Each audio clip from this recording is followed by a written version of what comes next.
welcome to the Clap That Slate show. This is episode 27,000. I don't know. These batch recording sessions, bro, they're getting out of control. Name. It's in the name. So welcome to the episode name. The episode. Oh. There you go. That's it. Mother. What are we doing today? You had another idea for the episode. Huh? I was prepared. I had episodes ready. And here comes Romain and says, no. Wait, I got an idea. That's not how it happened. But it's actually a cool idea. So tell us, what are we doing? So we made a list of... It's not would you rather. It's like, do you like this or that? This or that? This or that? This or that. DISORDAS. Fat. No. DAT. THAT. DAT. This or that. That. No? I was like...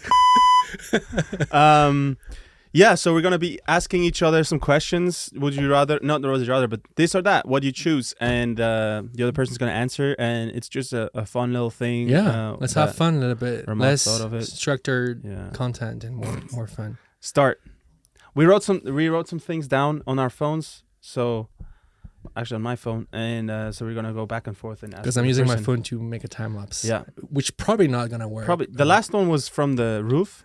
So let's see what the floor looks like today. This episode is out of control already. We are 2 minutes in. All right. So so we're gonna ask each other questions, and if that'd be fun if you just answer them as well in the comments, so we can see. So I'm gonna shoot first. So it's everything like... Don't start at the top. Just start somewhere. Film related, obviously. Yeah.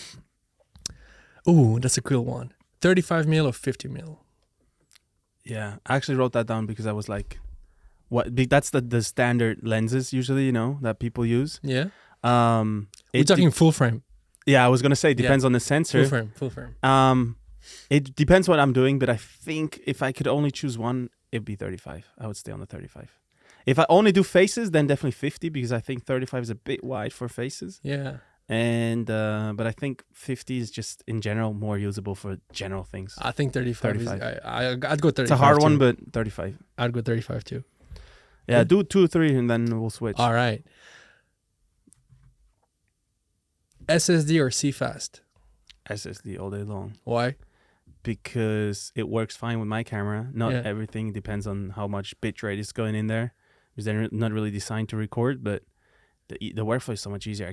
I can have when I work for production companies, agencies. Yeah. I can use their SSDs and just give them off. Yeah. Be like, here you go, and no, there's always a thing, sending them back and having the backup and. Yeah, I would say SSD is the most convenient. I would say that CFast on some rigs is like a little better. Of course, that's the down part. Having the USB plug in, it's another like hazard that can be pulled off. But you like cables on your rigs, no? Well, yeah. Okay, so I don't know if you guys know, but Phil is giving me... I would love to put that picture like right here. Phil is giving me a lot of shit because like we were working on the project like maybe a couple of months back, and like my rig had really long cables that were not managed at all, and and Phil was really stressed out by it. And I was the whole ACing day. for him, and I had to deal with the rig. But I was operating, so I don't know why you were such a bitch about it. But sorry. Well, you just couldn't be about it. You just couldn't be a fucking about it because it was your rig, so you had to defend it. And that's very true. That's fine. That's very true. I bet you went home and cried all night because I you had to deal with it all day. shorter cables for sure, and I need to find a replacement. There you go. Good job, Romain. All right. Do you want to go another one? Yeah, do another one. 25 frames per second or 50 frames per second. What do you shoot at the most? The most is 25. 25. I only go 50 for like fast-paced action. Okay. Where I know either I want this crispy, stuttery thing, or I know I might use some slow motion. So okay. 90% of the time I shoot 25. Yeah, same 25. I know a lot of people that shoot 50 all the time. Why would you do that though? Because you have the option to slow it down. And if you Yeah, like, but if you have like the shutter angle is 180 and you shoot 50 frames a second, it doesn't really like, you still have the motion blur a little bit. It's just like a little crisper, but exactly. And I think that's a certain look for me as already. I don't like it at all. And if I choose that look, I will go for it. But usually, if there's no point in shooting 50, then I never shoot 50. All also, right. it takes a lot of light, huh? It takes a lot of light, and it takes a lot of data as well. That too. Yeah. Right. On your C-Fast or SSD, as previously. So I wrote another one down. Do you like rather to work with a big crew or a small crew? Okay, so for all these Just questions, personal. I think it's gonna, like, the first thing is gonna be, depends on the project, but But just personal, small what crews. Small crews. How many? What's the sweet spot for you? The sweet spot Of would like be people on set. the camera department would be like DOP, first AC. Then if you have like maybe a couple of people for grips. Just give me a number on the set. Doesn't even need to be who, but just what do you like on the set? What's a good vibe? Seriously, like 6-7 people. Okay. Usually for the type of projects we do is good. And then after that you have like talents and stuff, and maybe like sure, runners or like, Yeah, you know, for sure. stuff like this. But like, I would say camera department, like you have one DP, one first AC. Usually it works that way. Mhm. That way, you have one, or you have a couple of people in charge of like the set design and whatnot, and then you have a couple of people for like lights and grips. Right. And this for the type of project we do a lot. This is like the sweet spot, and then you have like the director potentially and like the first AD, but I don't Right. really count them in. I'm the same way, kind of. I like smaller crews, not too small, Yeah. so that you can actually do something and you got hands and you can light something, but Yeah. not like I've been on very big sets with like 30, 40 people, and Yeah. things just get lost there. It's definitely also interesting, but it's less close, everything. And I mean, it's you know, different. with a small crew, just briefly, everybody really is committed more into it, Yeah. I feel like. Because Yeah. you can get lost. Like 40 people, it doesn't matter if you sometimes, you know, go low a bit, nobody notices. Yeah. But on 5, 6, 7 people, you'll notice when somebody's not 100% on board. So I think it's For sure. it's a cool vibe with For sure. that amount. I wish I Yeah. had more like 40 people projects though. So hook Well, me, yeah. hook me up. Give me them hands. Oh yeah, that one's a nice one. Dirty or clean? And I wrote that down in he's dirty. Yeah. He nodded already. Yeah. No, but in terms of the image. Yeah. Define dirty. Well, dirty might be, you know, you dirtying the frame with something in the foreground with can be flares. I consider that dirty. Oh, okay. You know, can be smudge on the lens, can be just not everything perfect out. Can be You some seen the things Batman? clipping. No, not yet, but I've heard good things. That's dirty. Shit, I would say it is like using grain and like diffusion filters and like stuff considered dirty or not? It's in that direction. I wouldn't think it's not the most maybe, but it's definitely getting there. Yeah. Yeah. So I like it a little dirty, I guess. Mm-hmm. I don't like the corporate really clean look. Mm-hmm. Again, it depends on the project, but I tend to stay away from that, even for corporate jobs. I like my grading a little bit more filmic as well. So I would say I would lean towards the dirty. You? Okay. Definitely also dirty. I like when it has Do you character. like it dirty, Phil? Yeah, I cannot answer that. No, I mean, yeah, I definitely would go in the dirty direction just because I think it has more character, and I think just clean is a lot of times boring. Yeah. Because we've seen it and it's been there, and dirty is just But more real. I think it just comes down to personal preferences. Like there's no right or wrong. It's just like 100%. Yeah. 100%. And depends on the project. Yeah. Let's say we don't say that anymore. It depends on the project. Yeah, we say people are gonna hate that. Yeah. People hate that. All right. 16:9 or letterbox, like 235 or 24. I'm not gonna say the thing I was gonna say. Oh no. Or like 4x4. Letterbox, I'd say. Letterbox. Just because it's something else than you see on the daily on your screen, Yeah. I think, and it makes it instantly more for people that don't watch this stuff all the Do you time. edit in 16:9 and then put the letterbox, or do you edit in like 235? Well, usually I know that before the project, so I know I shoot it. No, I don't. I mean, I'll still usually shoot 16:9. Yeah. But on the monitor, already have the frame lines and frame everything like that. Okay. And I guess in editing, I will do that as well, and just be able. Well, the nice thing is you can adjust the height of the image. Yeah. So if you don't frame perfectly, if you might cut off somebody's head, Yeah. you can have some room. Yeah. To slide it up. So I do that as well. I edit like that then with the letterbox. Just to like. What about you? Continue. Oh, I really. It depends, I guess, man. I think it really depends on like where the thing is going to be viewed. But I would say my personal preferences would be letterbox. Like, right. Yeah, because it looks really. I've become friends with 4x3 lately. That's what I wanted to ask. Like, what do you think about 4x3? Because like, especially since we're gonna talk about gear now, but especially since like a lot of cameras now shoot open gate and have like a 4x3 sensor. Looking at the Mini and the Mini LF especially, a lot of people have been shooting 4x3, and I think the 4x3 look used to be like a really old looking look. Exactly. But now it looks so beautiful.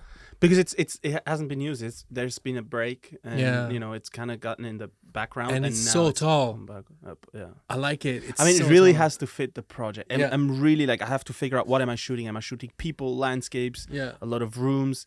But if it fits, and for me, it's also kind of artistically. Like as soon as I see 4x3, I think kind of it's somehow artistically. It's not just like. It's not just a message you want to go through. You want to really do something artistically. So I have never been a fan usually. Yeah. But now, that's why I said lately, I've made friends with 4x3. I like it. Can you shoot 4x3 on the Z-Cam you have? Yeah. Full frame, also open gate, and it goes 4x3. That's nice. I'm not sure if the sensor is actually 4x3. I'm assuming. It should be. But open gate, I can shoot open gate, yeah. Okay, so you can get the full sensor. Yeah. Okay, so that's cool. Yeah. Yeah, 4x3, I really like it. I really like 4x3 on full frame sensors, like the Mini LF when you shoot 4x3, just because it gives like this really tall look, and like you can get like the depth. I mean, the compression is full frame. Like the depth of field as well. I don't know. I just really like it. I just don't shoot 4x3 that often. Yeah. Natural light versus external light. I don't know how you call external light, but you know what I mean, right? Yeah, like I know what you mean. Artificial light. Artificial light, yeah. Artificial, definitely, because you got so much more creative. It's really cool. Like if the light is good outdoors, then of course, and you can shape it a little bit, but always artificial, because I just think if you have a certain vision in mind, then it's the easiest. You can really pinpoint it to what you want. Yeah. Use the right tech, use the right things, the right output that you need. Yeah. So yeah, definitely. I just like to light. Yeah. I love to light. I love lighting too. Just bring in lights and do small little things with it. I would say natural light looks a lot better if you can do natural light well. Like, have you seen the movie Tree of Life? Yeah. With Terrence Malick, with like Brad Pitt and like other people. Like most of the scenes are naturally lit. Absolutely.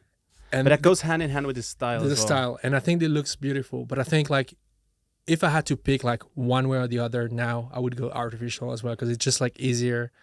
Yeah. In general, because otherwise the planning is insane. Exactly. If you go like full natural, and you know how weather works, it might change and it fucks the whole thing up. Of course, if you have a budget like that, then you don't really care. You want it. I mean, I know I've heard a guy like not Lubetsky. Lubetsky was the DP. What's the Terrence Malick? Like Malick, he just wants it that way, and if it doesn't get it, he doesn't shoot it. Yeah. So he can afford that. But fun fact about Tree of Life. I'm not sure about if I like the movie or not, but the way it was shot, I think they were doing a lot of Steadicam, really long take with barely no direction in terms of like what the actors were doing. Just let it flow. And since they're natural light, they would like be able to like go around, like turn around and everything, and that comes up like the result of it is that something really organic and natural that I think would have never been feasible with like external, like a lot of external light, or like really like strict freedom. shot. You get the freedom of moving wherever you want. Yeah, and I think from a visual standpoint, that movie is like one of the best I mean, one of the one I like the most in terms of Really? DPing, just because it's so unique. It's not the best out there, but it's one of the best. Just because it's so different and it's so captivating. You know? Right. Like really wide angle, steady cam, natural light, lots of flare. Did you see The Hidden Life? It's No. also from him. No. I think that one's better. Is it? Not visually. The visual is much more notable. Okay. The the idea behind it Yeah. from in Tree of Life? Tree of Life. Yeah. But in A Hidden Life, it's also from him Okay. with the same DP. Yeah. Same combo. I just think the movie's much better. It's even Okay. more Like the more story? You mean the intense. story? The story and just the way it unfolds. Oh yeah, because like Tree of Life, there's no story. Wild. It's just like there's like this Well, one timeline which is like yeah. freaking hard to understand. It was too much to me. But A Hidden Life, Yeah. I can really watch that one. Yeah, It's cool. It's deep. All right, next question.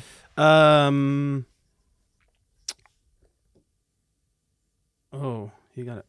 I got all the good ones. Sorry. No. Oh. Documentary or narrative? Whoa, that's hard. Like more real or So like- more so like- really acted upon? So if I could only choose one for the rest of my life, Let's say, yeah.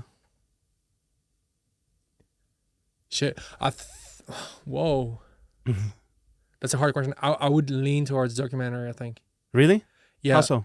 Just because like going back to like what we were talking about in like the previous episode, I think documentaries, the story and like what the message should be is like a lot stronger than narrative was to me. Because like if you follow someone, like you follow a story, a real Right. life person, Right. I think it's more interesting. It's more beautiful. Narrative, like, yeah, you have like, of course, a nice story, well written and everything, character development and whatnot, but still it's not true. Right. Whereas documentary is real life. So I would Right. say documentary. Okay. But, Fair. that's a hard question. I think I see what you mean, but Yeah. I think if I had really had to choose, I would go narrative because Yeah. just I love that creative freedom, creating what you have in mind, and I Yeah. think the more I get into this and the older I get, and the longer I work in this, I notice that that's really what draws me. Like Yeah. it's really, because at the beginning I didn't have ideas in my head. I just shot whatever was there. Yeah. That's kind of more documentary. And now that I notice, like, I really have my own ideas. Yeah. Like, the more I have this creative process and not being able to really pinpoint what you have in mind and Yeah. then creating this, I think that I would miss something. Yeah, that makes sense. So I I think understand that narrative, as well. Yeah. That was a hard question. That was Yeah, harder than I that's a thought it good would one. be. Last one for me. Analog or digital? Digital all day. Yeah. Yeah. I mean, I think I wrote that down in mind with photo.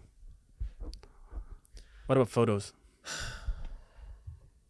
Then again, like if you're, I would say digital. Yeah. Yeah.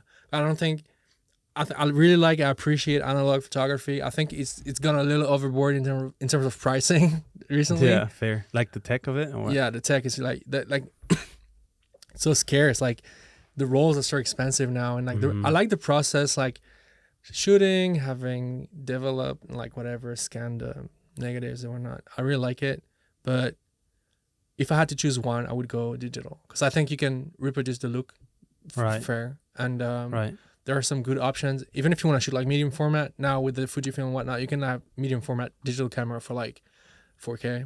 So yeah, I would say digital. Fair. You? At the end, digital as well, Yeah. but only because I don't understand analog too much as well. Like yet, I haven't been photographing analog for. I've seen too pictures much of now. you. You took you posted on Instagram the other day, or like Did maybe Oh, on my personal one, yeah, personal one. yeah, exactly.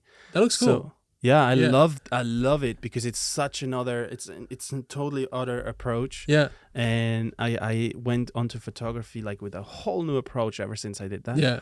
And I love that. So if I really did understand, like maybe even medium format and have enough know-how, Yeah. I would probably say analog just because of the character of it. But since I don't have that, I have to say digital because Yeah. it would be too much right now. That's tricky. Then again, it depends. I think like analog is like for personal stuff. I understand that people like it. Yeah, it's just But I mean, Yeah, if I you had to shoot choose medium, it has a different look. It's not that like that very retro look anymore. It can look like. I know. I mean, there's photos you don't even notice the difference because it's so. I think analog looks better. Yeah. Like in general. Again. Yeah. Kind of dirt. Sometimes it's a bit dirty. And, but sometimes not. Sometimes it's really clean. Yeah. No, I would go digital. Go ahead. Oh, something you're gonna like. Sorry. Handheld or steady? Again? Handheld or steady? Oh, that's clear. Yeah. That's like very clear. All day handheld. Yeah. Same. Because just, I love that. You can do so much more. And handheld doesn't need to be fucking wild. It can feel the motion. It can just be a slight movement of moving, something's happening, and still be kind of steady. But yeah, all day. I have a project in the future, a music video project I'm working on. Hire me. And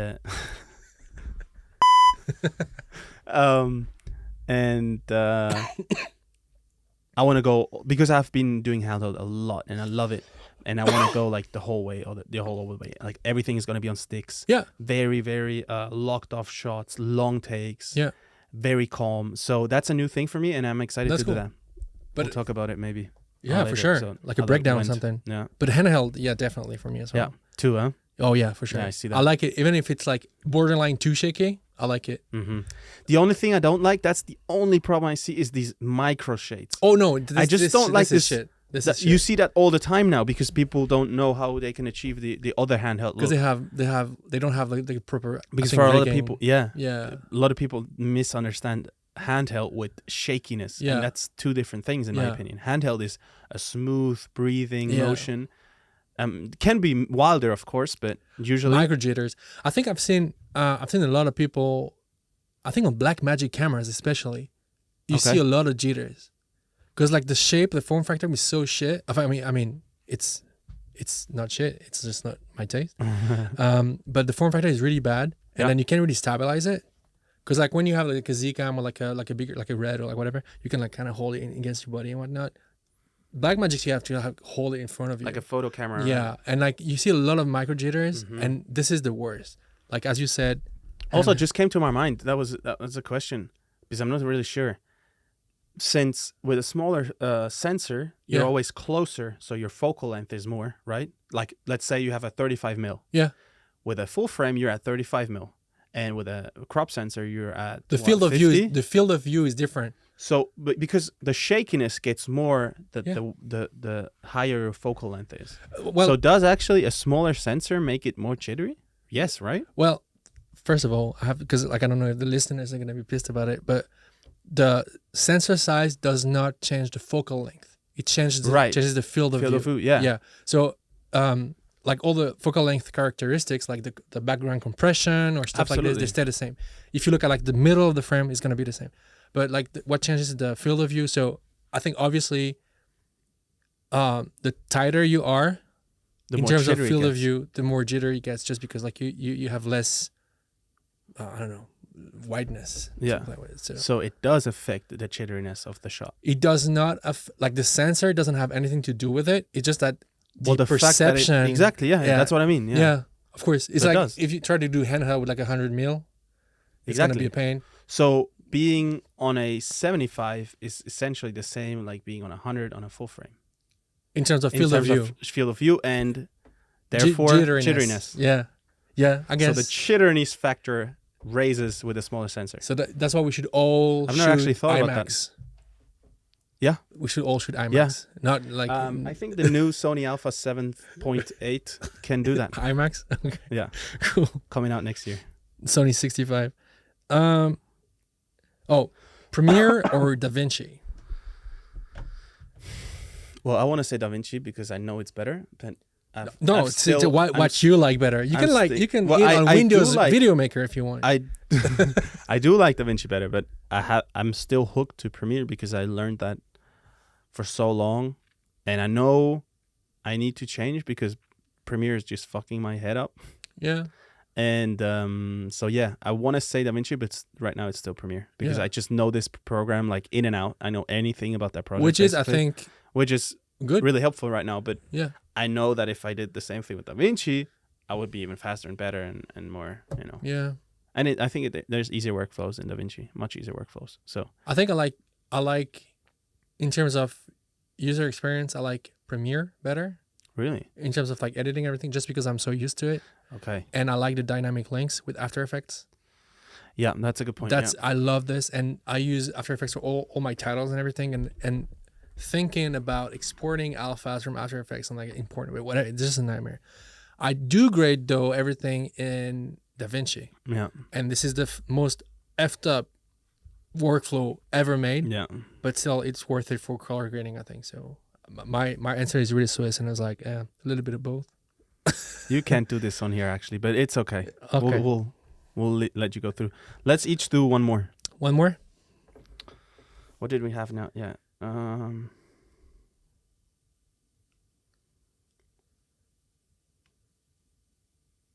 You can edit the blanks out. Yeah.